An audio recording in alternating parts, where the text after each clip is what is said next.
Voilà, c'est encore moi, Kenjomu Kenji, pour la troisième émission.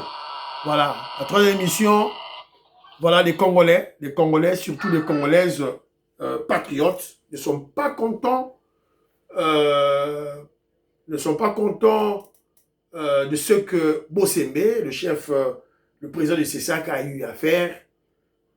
Qu'est-ce qu'il a fait? Il a suspendu notre sœur Jetou, voilà, qui s'illustre dans un esprit patriotique, voilà, extrême, pour, voilà, libérer leur pays qui est la RDC. Elle vit à Kinshasa, à Télémi.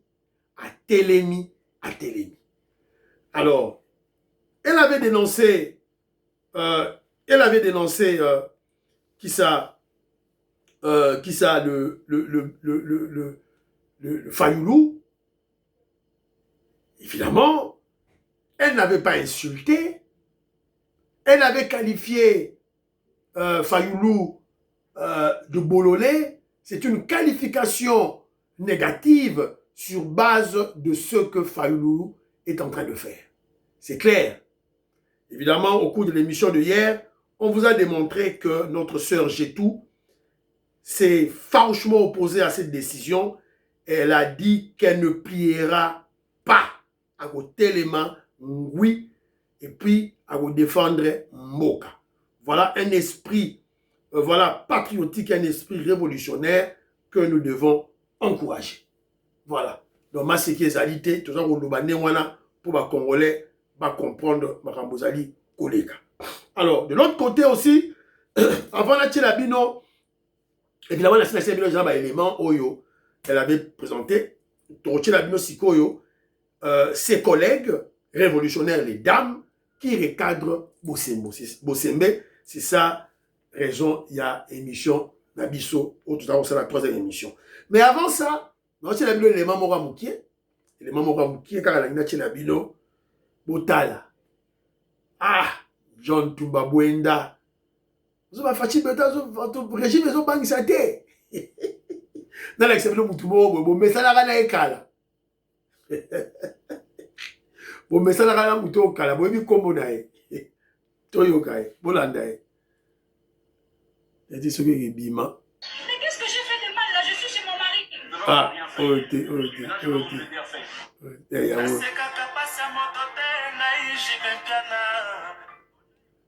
Bobisu Mouto. Papi Tamba. Papi Tamba. Yewana. Ultra kabiliste, plus que les Rwandais. Voilà. Ils se sont ligués avec nos ennemis, avec les Rwandais, pour ridiculiser les Congolais, pour appauvrir les Congolais, pour piller les Congolais, pour qu'on tue les Congolais. Papi Tamba. Yeyo. Boyo kage li sous. Attends na ba tweet. Attends na ba X. Boyo kage tolanda muku atombolo. Tolanda ye bandeko nanga tolanda muku atombolo boza la calme. Bokomona bimona meso ona lubomona te. Bokomona yango soyons calmes bandeko nanga bokomona yango. Voilà. C'est un peu ça on a loba pour le moment. Alors pour le dialogue, je suis tombé sur une petite vidéo. Il y a Hippolyte Kanambe à l'époque. À l'époque, Hippolyte Kanambe, le Rwandais, qui s'exprimait, voilà, au sujet du dialogue. Qu'est-ce qu'il avait dit? Tolan. Ceux qui réclament de nouvelles négociations, eh bien la réponse est nette. Je suis fatigué de négociations, de conciliabules, des arrangements. Boki, il peut le canard mais mon papa Lembaki. Je suis fatigué des dialogues, je suis fatigué des conciliabules, je suis fatigué des arrangements. Au dialogue, je suis fatigué. Parce que hier, moi aussi, quand je suis en dialogue.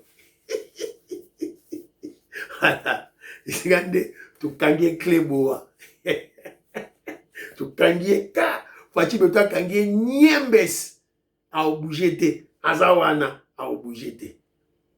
Hippolyte Kanambe, tu ne seras pas au dialogue. C'est que Fayulu est en train de faire. Tijéon. On lui a vu circuler, sillonner. TV5, France 24, RFI, Jeune Afrique, partout. Azar Olobakaga, dialogue, Nanga, Nakabila Bazala. Évidemment, c'est la raison pour laquelle nous exhortons. Je l'ai toujours souvent dit. Au lieu de go UDPS France, président Chim, au lieu de go bo téléma, bo so kaka na place où il y a des cas qui bo senga droit de réponse. Bon, on fout un bon hôtel. Parce qu'on doit se poser la question, qui finance Fayulu? Allez, dans la chaîne Wana. Et quel est parce que la main qui donne, c'est la main qui dirige. Si ko objectif d'abord nini, ils utilisent Fayulu Madidi pour quel objectif, pour quelle fin? Dans ma commentaire, on dirait comment il y a quel jour vous c'est que non Fayulu, tu sais tu kangi na poche, tu kangi à la poche à Fachi Beto, mais derrière la zone ça la bilo à boy. Mais non mais Fayulu c'était versatile, bah du tout bah bien. Il n'a pas de probité morale, c'est un immoral, voilà, il y a somme. Ça c'est Fayulu. Alors Fachi Beton a Joaquille, a son billet, a la frais. Alors s'il va s'offrir au plus offrant, voilà, bazo pe sakay ba mbongo, siko ya bisoni. La fin justifiera le temps. Sorry, la fin justifiera les moyens. Tozela la fin de to yeba, to nini. Mais moi déjà d'avance, n'est-ce pas bino? On attend la fin des événements. On ne sait pas où on a ça là, tozela la fin. Voilà, donc on va voir comment ça va donner. Voilà. Sinon, Fayulu, il est tel un immoral terrible. Il faut boyer baraya. Alors, Toyo Kasiko et cette dame, n'a pas vraiment combo ya maman oté. Maman Lydia Lupetou qui m'a envoyé ça. Voilà. To landana nous cette dame qui recadre Christian Bossende dans le dossier ya maman j'ai tout. To landa. Monsieur Christian Bossende, suspension il y a 60 jours au UPC Miss le tempa du chef j'ai tout bapilé. Ils a nini. Tala. Pomoni babiloko yo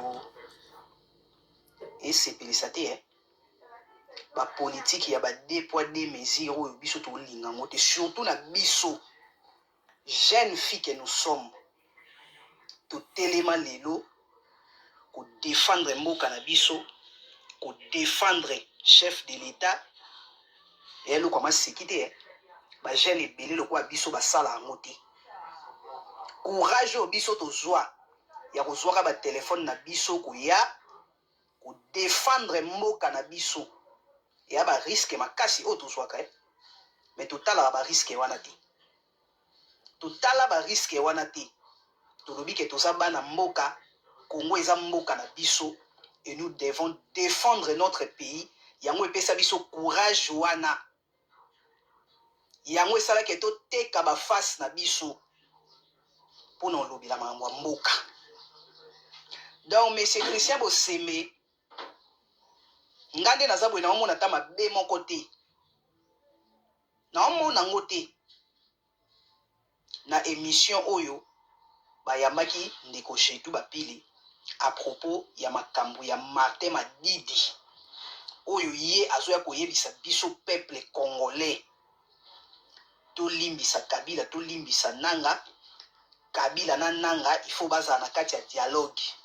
Donc si je comprends bien monsieur Christian Bosembo pona yo donc biso photo kanga minoko to vanda na to tala ndenge Madidi azoyebisa biso ba congolais to limbisa batu oyo batangisi makila ya ba millions de congolais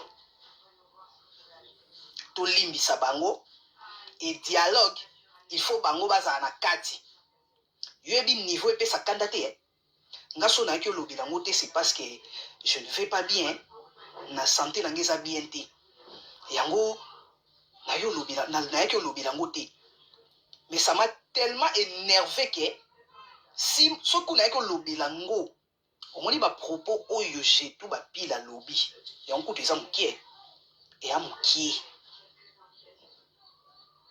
donc biso ne tovandi boye totika Fayulu aloba na biso ba congolais ke Kabila na nanga il faut baza na kati ya dialogue mais c'est Christian Bosembe biloko na biso tolingi yango te tous les jours ici na kati ya réseaux sociaux il y a des insultes très graves auto mona ko pas sur place yo pesa ka ba suspension te ba diaspora baza libanda mboka tous les jours oyo bazo finga président de la République bazo finga première dame tout le monde est lobo sate awa na kati ya Congo awa eza na batu ba finga ka président de la République ba finga ka première dame c'est ça que tout le monde a kosala ke loko te na kati ya ba tiktokers kaka oyo baza ba patriote te il y a des tiktokers oyo bazo salir image ya mboka bazo bebisa éducation ya jeunesse na kati ya TikTok oyo na ba vidéo na bango mususu bazo sala c'est ça qui tout le monde a compris sur pesa bango suspension te il y a des gens oyo bazo ya na TikTok na ba vidéo il y a ba discours séparatiste il y a tribalisme il y a ko semer division na kati ya bikolo politique kimuntu c'est Christian Bosembe tout le monde a compris sur pesa bango suspension te siko lika monini na miss le cas ya Paulette Kimuntu. Le cas ya Paulette Kimuntu, Bosembe tomoni suspension ya Paulette Kimuntu te. Voilà, toyoka. J'ai tout bapile. Problème est nini? Hein? Grande patriote le quoi j'ai tout bapile. Patriote monene quoi se faire face na ba M23. Na ba communicateur oyo ya ba ndoki ya ba M23. Yozoya ko pesa 60 jours ya suspension. Pour lobi na Fayulu loni. Nyonso lobi na Fayulu eza o Fayulu azali. Azali bololé. Eza o Fayulu aza parce que nous tokoki ko accepter te to vandi wana. Fayulu ya ko yebisa biso ke dialogue il faut Kabila na nanga bazala. Kabila oyo ya pomi ba ndeko na biso Kabila oyo aza ancien président olia vanda na ki ancien président na bien ye wana koma ko akenda na ye ko simba manduki ko sala association na ba rebelle ba boma ba congolais tous les jours ici na est mboka batu ba okufa yo Martin Fayulu aya ko yebisa biso ke bango fo baza na dialogue ale biso to vanda nie webi niveau epesa kanda te soki j'ai tout ba pili ayeke loba nyonso alobi wana c'est la colère et ça kanda biso tozo se battre pour na mboka oyo siko bato lokwa ba Martin Madidi bazoya baya koloba na biso makambo susu et biso to vanda wana to accepter ngo to loba te pour c'est ça ko ba lopesa ba suspension non là nous sommes pas d'accord avec ça. Nous ne sommes pas d'accord avec cela, M. Christian Bosembe. Nous ne sommes pas d'accord avec ça. Tous les jours ici, il y a des vidéos où on salra na TikTok, ils sont plus graves. Ils sont même pas bien. Donc, ils sont même pas bien pour l'éducation. M. Christian Bosembe, au bien ça batouane nyo sauté, bato ba contenir nyo so bien ça bango na c'est ça té, ou puis ça bango ba suspension té. Problème est ani. Nini ça na sima wana. Nini bolingo étouffé nani, bo étouffé Miss Jetou et aussi matin biso to ba gêne tozo ba risque ya ko lobela tozo communiquer ko leka kutu bato bazwaka salaire chaque fin du mois pour la communication ya chef de l'état biso oui biso to communiquer makasi ko leka bato kutu bazwaka salaire ya chaque fin du mois to communiquer makasi ba voix na biso ezokende ba vidéo na biso ezokende bilongi na biso ezokende pona mboka ali bolibo sani bo banda ko étouffer biso et osimba te wana kutu ego simba te wana seke boko suspendre biso nyonso wana seke boko suspendre biso nyonso po ego simba te Biso bato tozo bundela mboka. Biso o bato o tozo défendre mboka. Ne biso bato bino bomoni ke faut banda ko suspendre. Bato ba osala kutu ba bêtise. Basala ba insulte très grave na réseaux sociaux oyo. Bozo zuela bango ta solution moko te. Bozo kanga bango te, bozo interpeller bango te eloko te. Kaka bato yo bazo défendre mboka, bazo défendre chef d'état, bazo défendre première dame ne bato bino komi ko c'est ça ka komi ko viser. Non. Non, franchement là, je ne suis pas d'accord avec ça, monsieur Christian Bosembe. Je ne suis pas du tout d'accord avec ça. Banda kotala na ba diaspora o ba libanda mboka o ba osamwisa chef d'état mikonyo sona première dame. Tala awa na Congo awa. Tala ba journaliste mususu ene o ba yaka lokwa ba politique muntu. Ayaka toujours na ba discours séparatiste, haine contre tribu ya baluba. O bengisa na sesaki. O pesa suspension.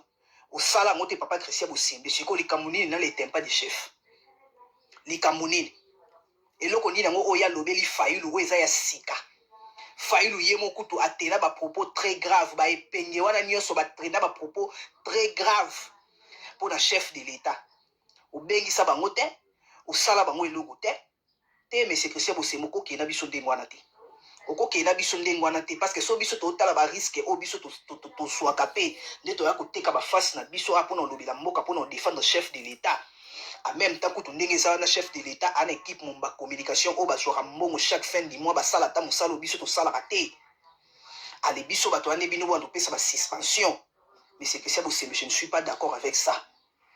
Je ne suis pas d'accord avec ça. Ba to ba sala ba vidéo ya boso ba mikonyo swawa. Baso finga na ba TikTok ko ba finga comme c'est. Voilà. Dans ce qui alors, Kenjo Mukenji passe cette vidéo, c'est vraiment Lydia Loupetou qui m'a envoyé.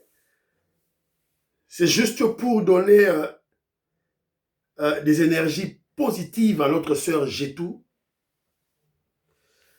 À la maman qui vient de parler ici, je ne connais pas son nom. On doit soutenir notre sœur, la patriote, la révolutionnaire Jetou. On ne comprend pas les actions de Christian Bosembe. Parce qu'en réalité, Bosembe se dit Mungala. Bololé, ce n'est pas une insulte. Bololé, c'est une insulte. Maman Jetou a utilisé le terme bololé à Fayulu parce que Fayulu a déclaré que nous devons s'asseoir avec Kabila et Nanga qui viennent de tuer 30 000 Congolais. 30 000 Congolais à Goma et à Bukavu.